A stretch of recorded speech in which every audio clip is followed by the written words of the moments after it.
یہ لا الہ الا اللہ کب ہوگا؟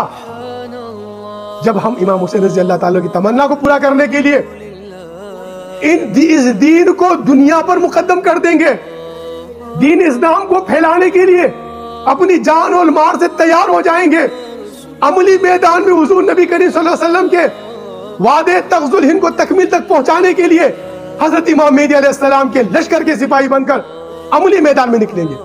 برادران اسلام، کربلا اسی چیز کے متقاضی ہے آپ سے۔ تاریخ کو ذرا ٹٹولیے، تاریخ کو ذرا دیکھیے۔ آج اسلام کو دوبارہ زندہ کرنا ہے۔ امام حسین نے اسلام کو زندہ کیا۔ اسلام زندہ ہوتا ہے ہر کربلا کے بعد۔ یہ اسلام کی نشاط ثانیہ کا دور ہے۔ ملک العزوز کا دور ختم ہو گیا، ملک الجبریہ کا دور ختم ہو گیا۔ آج ملک الجبریہ کا دور ختم ہو رہا ہے۔ آج وہ اپنی آخری حج کو لے رہا ہے۔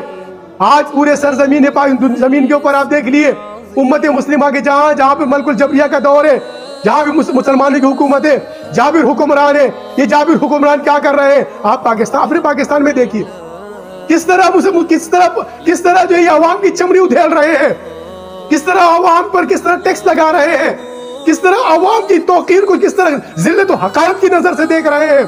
آپ نے پنجاب کی اسمبلی کے لیے ہونے والے الیکشن میں آپ نے دیکھا، آپ دیکھیں کیا حال ہو رہا ہے۔